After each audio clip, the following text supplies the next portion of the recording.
Our case study is the Ontario Power Generation. So, a brief summary. Ontario Power Generation announced plans to begin construction of a deep geological deposit for an intermediate level of radioactive waste from Pickering and Darlington power plants by the beginning of 2020. The Saugasheen Ojibwe Nation rejected this, and the rejection was respected by OPG. The Nuclear Waste Management Organization confirmed in 2018 that no deep geological repository would occur on Saugasheen Ojibwe Nation territory without their consent. But in 2023, redacted that statement and purchased land on Saugasheen Ojibwe Nation territory to begin deep geological repositories for high-level nuclear waste. Nuclear waste is radioactive and has the potential to release plutonium into the environment. Exposure to radioactive waste, such as contaminated drinking water, can cause cancer and genetic damage and mutations in humans and plants and animals. The rights holders in this case study are the Wabigoon Lake Ojibwe Nation and Saugeen First Nation. These are the rights holders because they are the people with the land and protected rights, and there is a duty for private companies to consult these communities early in the process of the project. The stakeholders in the case study are the Nuclear Waste Management Organization, the Canadian Nuclear Safety Commission, and Ontario Power Generation. Within the OPG, the Darlington Nuclear Power Plant and Pickering Nuclear Power Plant are stakeholders as well. The main need of the stakeholders is somewhere to store the nuclear waste. Not only do they have to store it, they have to store it in a way that corresponds with the Canadian Nuclear Safety Commission framework. Stakeholders must also consult Indigenous groups early on in the project planning.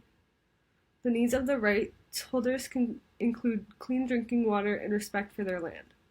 Nuclear waste has the potential to pollute the Great Lakes, which is a source of drinking water for over 400 million people.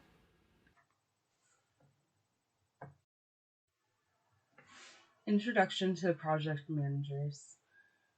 So I'm Megan. I'm one of the project managers, and my knowledges include Western knowledge from school and as well as my background. I was born in Canada, and so were my parents, and my grandparents. I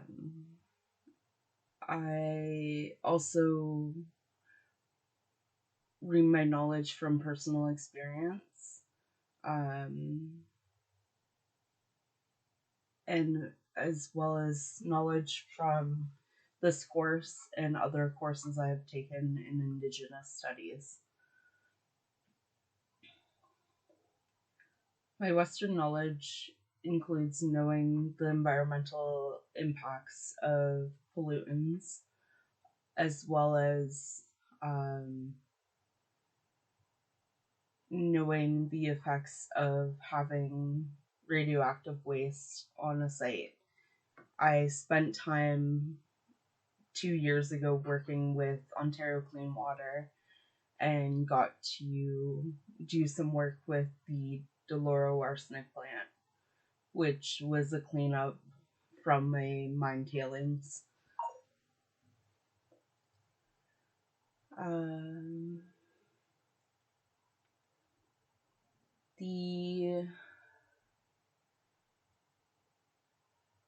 My knowledge also includes some political interactions as well with the environment. And my Indigenous knowledge includes why the land is important for Indigenous people, and keeping Indigenous culture alive. I use two-eyed seeing approach to understand any problem that I'm presented with, which uses both Western and Indigenous knowledge. I'm Sydney, one of the project managers, and my knowledges include Western knowledges from school and my own personal experience, as well as Indigenous knowledges from this course, other Indigenous courses, as well as other Indigenous events. My Western knowledges include knowing the environmental impacts of improper management of nuclear waste and the complex relationship between society, political, economical, personal, etc., and the environment. My Indigenous knowledges include why the land is important for spirituality, medicine, and keeping Indigenous culture alive, such as the biocultural framework. I use the two-eyed seeing approach to understand why the problem persists from both perspectives, as well as using Western and Indigenous knowledges to solve the problem at hand. Information, knowledge, and skills needed. Information about efficiency and security, that there will be no contaminants due to deep geological repositories, is necessary to determine whether the risk is okay to be taken. Knowing the exact risks and consequences on human and environmental health is important to determine whether the risk is worth the reward of nuclear storage. It is also important to contemplate other methods of storing high-level radioactive waste, which is more impactful to not only the environment but human health. But people's sense of security and safety should come first. Though we have some insight into Indigenous knowledge systems, there should be multiple Indigenous people on the team to give their perspective and their knowledges. We plan to access this knowledge by doing our own research as well as recruiting people who have the needed knowledges and skill sets.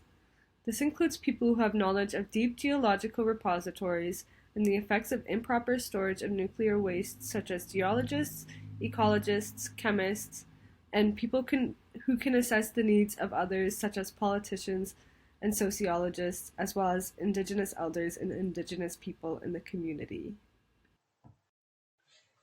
Plan for facilitating the meeting.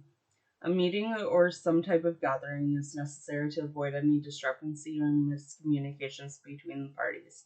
Before we can facilitate the meeting, each stake and rights holder main concerns and questions should be addressed and answered with the help of our team who specializes in specific resources of knowledges, such as geologists and sociologists and Indigenous rights holders. This is so some of the conflict is resolved before the meeting starts. In this meeting, I would ask each person representing the stake and rights holders to have them share their perspective. I would then state facts and accept more questions raised, having an open discussion with both parties and answering any questions, concerns will ensure that there's no discrepancies and everybody understands each other's perspective and why the outcome is the outcome. Thanks.